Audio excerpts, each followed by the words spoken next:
বরণ করব মাননীয় প্রধান উত্তর মহারানী গ্রাম পঞ্চায়েত শ্রী শ্যামল সরকার বিভাগকে। আমরা পুষ্পস্তবক তুলে দিয়ে বরণ করব মাননীয় chairperson SC standing committee Matabari block Shri Amal Sarkar বিভাগকে। এবার এক এক করে আমরা আমাদের অতিথিবর্গদের উত্তরীয় পরিয়ে আজকের অনুষ্ঠান মঞ্চে বরণ করব। উৎসব আজ তার উদ্বোধনী লগ্নে আমরা এখন মঞ্চে আমাদের সকল সম্মানিত অতিথিবর্গদের আজ উত্তরীয় পরিয়ে বরণ করব। 3 দিন ব্যাপী আনন্দ ঘন অনুষ্ঠান সাজানো হয়েছে আপনাদের জন্য প্রত্যেক বছরের ন্যায় এই বছরও। সুপ্রিয়া সাহা মহোদয়াকে, দুঃখিত শ্রীমতী শিল্পী রানী দাস মহোদয়াকে আমরা বরণ করব। শিল্পী সুজন কুমার শেখ মহোদয়কে আমরা বরণ করব আজকের এই অনুষ্ঠান মঞ্চে। আজকের অনুষ্ঠানে সম্মানিত সভানেত্রী তথা মাননীয়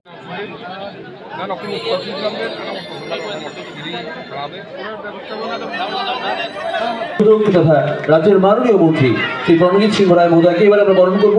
মাননীয় বিধায়ক ত্রিপুরা বিধানসভা ত্রিপুরা বিধানসভা শ্রী অভিষেক দেব রায় মহোদয়কে আমরা বরণ করে নিলাম। মাননীয় বিধায়ক ত্রিপুরা বিধানসভা শ্রী রামপুর জমাতিয়া মহোদয়কে বরণ করে নিচ্ছি। এবারে আজকের এই অনুষ্ঠান মঞ্চে আজকের এই অনুষ্ঠানে আমাদের সম্মানিত অতিথি তথা মাননীয় চেয়ারপারসন উদয়পুর পৌর পরিষদ শীতল চন্দ্র মজুমদার মহোদয়কে আমরা বরণ করে নেব। এবারে শুধু নাগরিকবৃন্দকে আমি অনেক অনেক ধন্যবাদ জানাই এবং অভিনন্দন জানাই আজকের এই অনুষ্ঠানে উপস্থিত থাকার জন্য। আমি তার সঙ্গে ধন্যবাদ জানাচ্ছি বিভিন্ন দপ্তর থেকে আগত বিভিন্ন আধিকারিকবৃন্দদের, যারা এখানে নতুন কিছু আইডিয়া নিয়ে আমরা মহারানী জল উৎসবকে করতে পারছি। আমি ধন্যবাদ জানাই আমাদের বিধায়ক মহোদয়কে, শ্রী অভিষেক দেব রায় মহোদয়কে। ওনার যে আপ্রাণ চেষ্টা করেছেন উনি এই মেলাটা যাতে একটা প্রাণ পায়, একটা প্রাণবন্ত রূপে ফিরে আসে, এই মেলাটার জন্য উনি অনেক চেষ্টা করেছেন। আমরা যখনই মিটিং করি আমি ধন্যবাদ জানাই ওনাকেও বিশেষভাবে যে এই মেলার জন্য বিশেষভাবে ওনার সময় দেওয়ার জন্য। আমি আবারও ধন্যবাদ জানাই মন্ত্রী স্যারকে যে এই মেলাতে গতবারও উনি এসেছেন এবং এই মাসে এসে এই মেলার উনি সম্মানটা আমাদের থাকার জন্য। নমস্কার, ধন্যবাদ। বরণ করেছি বিশিষ্ট সমাজসেবক শ্রী বিশ্বজিৎ মারাক মহোদয়কে।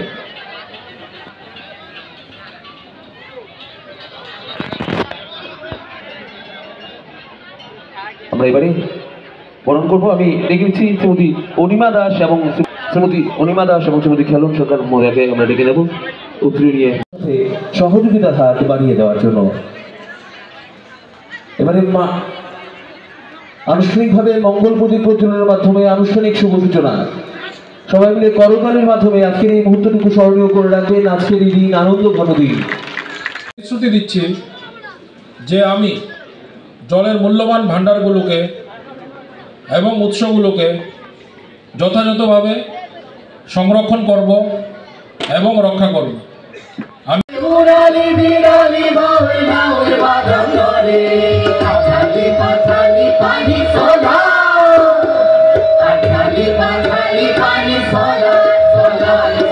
অমলেশ দাস এবং মিঠুন দেব, অমলেশ দাস এবং এবারে অমলেশ দাস আমি অনুরোধ করবো শ্রী রামপতি জমাতিয়া মহোদয়কে, মাননীয় বিধায়ক শ্রী রামপতি জমাতিয়া মহোদয় তুলে দেবেন শ্রী অমলেশ দাস। এবারে শ্রী মিঠুন দেব থেকে উনি পাচ্ছেন, আমি লিখেছি শ্রী ধীরেন্দ্র দাস। 1 দশকেরও বেশি সময় ধরে আন্তর্জাতিক সম্মেলনগুলির অন্যতম আলোচ্য বিষয় হল জল সংরক্ষণ। এই পার্বত্য ত্রিপুরার মহারানীতে প্রতি বছরই আয়োজিত এই জল উৎসব একটা সময় হয়তো তা কিছুটা সাময়িক পর্যায়ে হতো। বিগত কয়েক বছরের মধ্যে, বিশেষ করে গত বছর আমি এখানে আসার সুযোগ হয়েছিল মাননীয় বিধায়ক অভিষেক দেবরায়ের আমন্ত্রণে, এবং এটা বলতে হয় যে মহান এই জল উৎসবটাকে আরও বেশি করে এলাকার প্রতিটি মানুষকে একসঙ্গে যুক্ত করা, বিভিন্ন সম্প্রদায়ের মানুষকে একসঙ্গে যুক্ত করা, এটা অবশ্যই ধন্যবাদ দিতে হবে এই তরুণ বিধায়ক, কর্মঠ বিধায়ক শ্রী অভিষেক দেবরায় মহাশয়কে। এই 3 দিনের উৎসবে রাজ্যের খ্যাতনামা শিল্পীরা এখানে অনুষ্ঠান করবেন এবং সকলকে একটা উৎসব মানে আনন্দ, উৎসব মানেই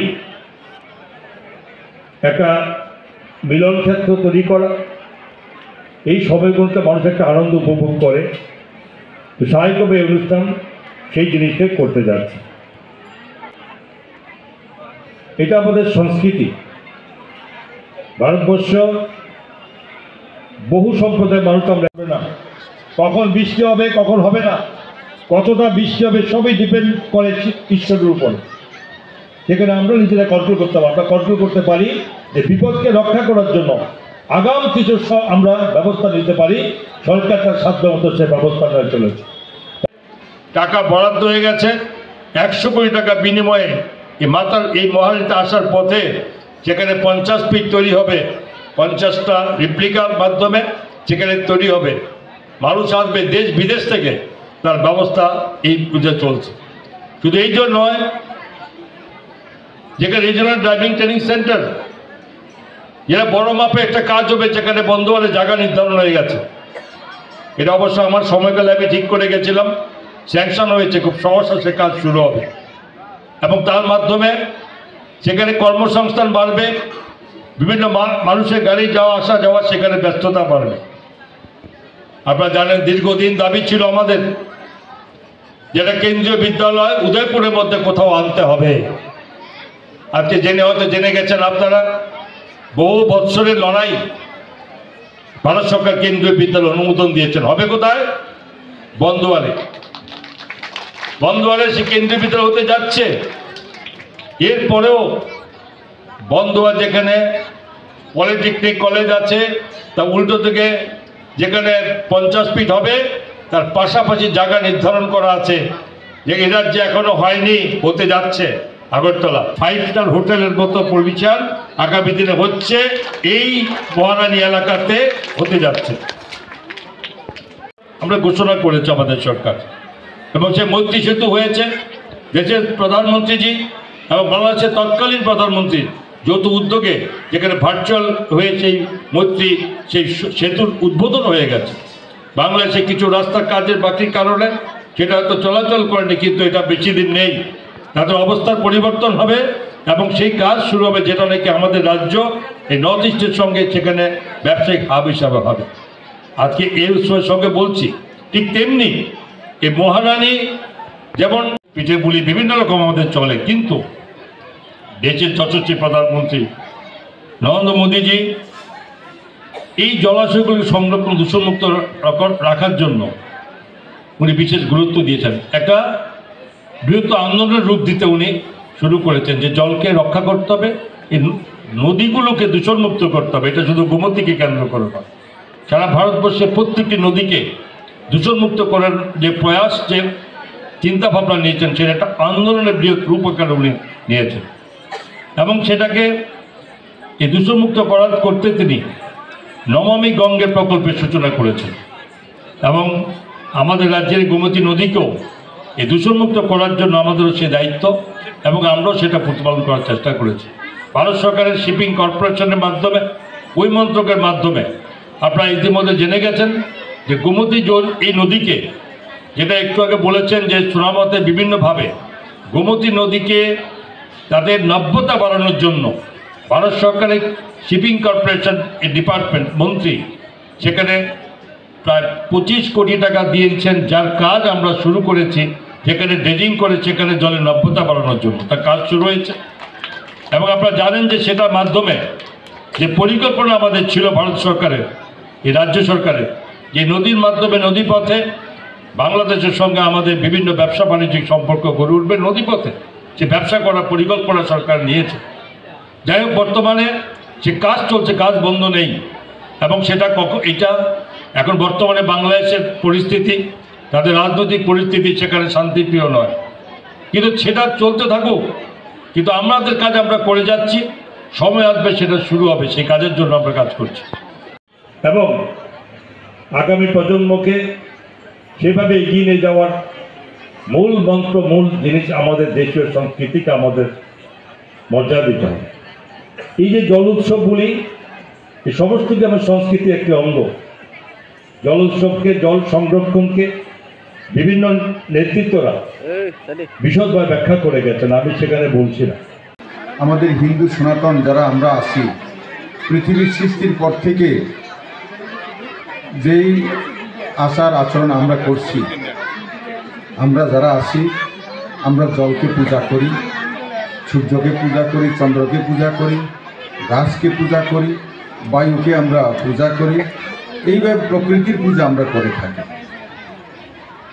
তেমন এই পৌষ সংক্রান্তির দিন সেই সত্যযুগে ভগীরথ গঙ্গাকে মর্তকুলে এনেছিলেন।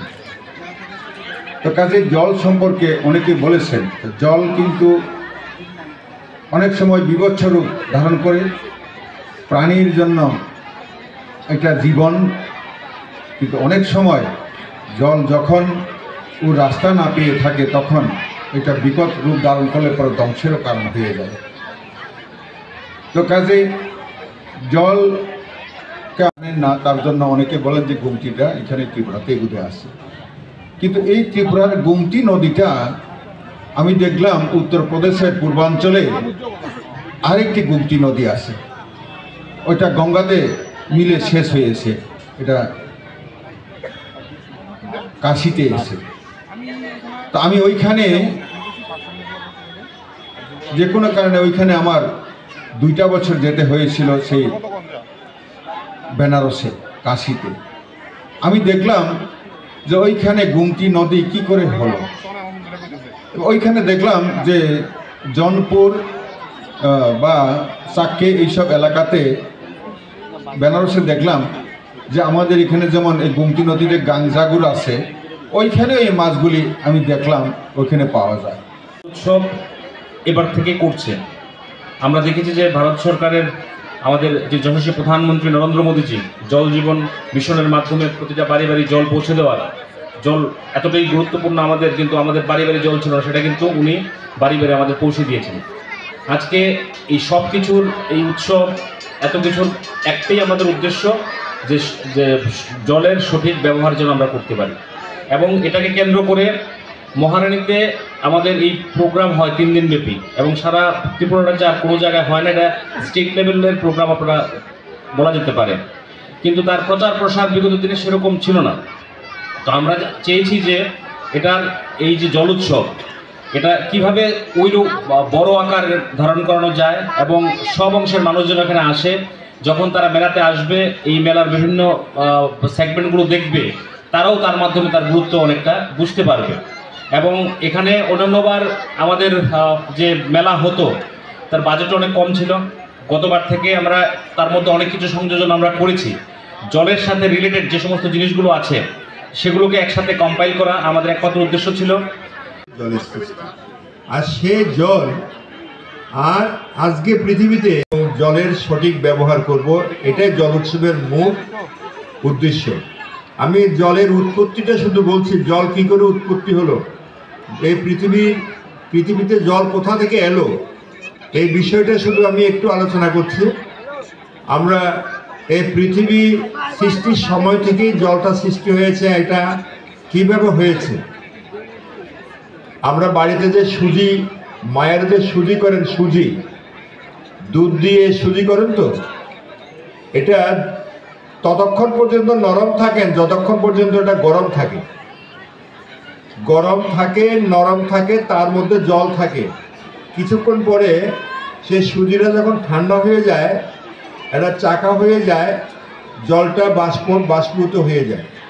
এই পৃথিবীটা যখন সৃষ্টি হচ্ছিল, যখন আমাদের গ্রহ থেকে বিচ্যুত হয়ে, সূর্য থেকে স্খলিত অংশ বিচ্যুত হয়ে, সে অগ্নিকুণ্ড সেটা জ্বলন্ত অবস্থায় বিচ্যুত হয়ে এটা জ্বলন্ত লাভার মতো ছিল। সেই লাভাগুলো গরম ছিল বলে নরম ছিল, সে নরম ছিল যে কারণে সেখানে জল ছিল। এই ধীরে ধীরে জল যা লাভা ঠান্ডা হতে শুরু করলো, জলগুলি বাষ্প হয়ে আকাশে উঠতে শুরু করলো।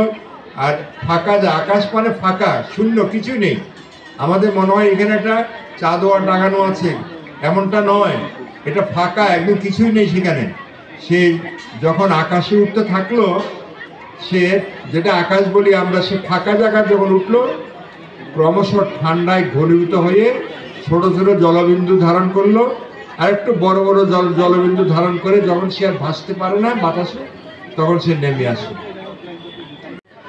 আগামী দিনে আমাদের যারা ভবিষ্যৎ প্রজন্ম, তাদের জন্য দুর্বিষহ হয়ে উঠবে। জল তল নিচে নেমে গেছে, সমুদ্রের জলস্তর উপরে উঠছে, কারণ হিমালয় এবং বরফ গলছেন উষ্ণায়নের ফলে, যার ফলে আমাদের ভারতবর্ষের এমন কিছু শহর আছে, আগামী কয়েক বছর পরে দেখা যাবে এই শহরগুলি প্রায় জলে তলিয়ে যেতে পারে এবং সম্ভাবনা দেখা দিয়েছে। অন্যদিকে মাটির নিচে জলের উৎস কমে যাচ্ছে, যার জন্য আমরা যে জাতা কল, যেটা কল বলি, সেটাতে দেখা গেছে সব কিছু ঠিক আছে, জল আসছে না। খনন করে দেখা গেছে 250 ফিটের মধ্যে যদি কোনো কল থেকে থাকে, পরবর্তী সময়ে 300 ফুট নিচে যদি বোরিং করা হয় তাহলে জল পাওয়া যায়। তার মানে কি, জলের তেল নিচে নেমে গেছে। তাহলে জল সংরক্ষণ, জলকে সঠিকভাবে ব্যবহার করা, সে পানীয় জলেই হোক, স্বেচ্ছার জলেই হোক, সমস্ত জলকে কেন্দ্র করে অনেক কিছুই গড়ে উঠেছে। শিল্পী রানী দাস মহোদয়াকে ওনার ধন্যবাদ সূচক বক্তব্যের মাধ্যমে আজকের এই অনুষ্ঠানের প্রথম পর্বের সমাপ্তি ঘোষণা করার জন্য। এরপরে আমাদের সাংস্কৃতিক অনুষ্ঠান ভোগ করবেন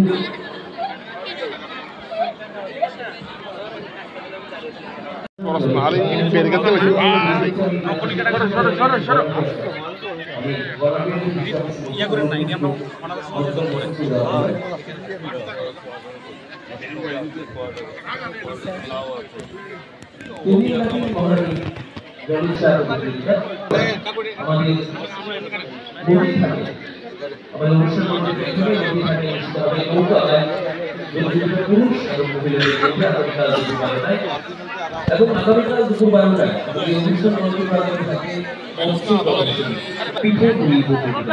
অবশ্যই আমাদের অনুষ্ঠানগুলি সাফল্যমণ্ডিত করতে সহযোগিতা করবেন। আমি স্বেচ্ছাসেবকদের দৃষ্টি আকর্ষণ করছি এবং স্বেচ্ছাসেবকদের দৃষ্টি আকর্ষণ করছি যারা ভলান্টিয়ার দায়িত্বে আছে। ঐতিহ্যবাহী মহারানী জল উৎসব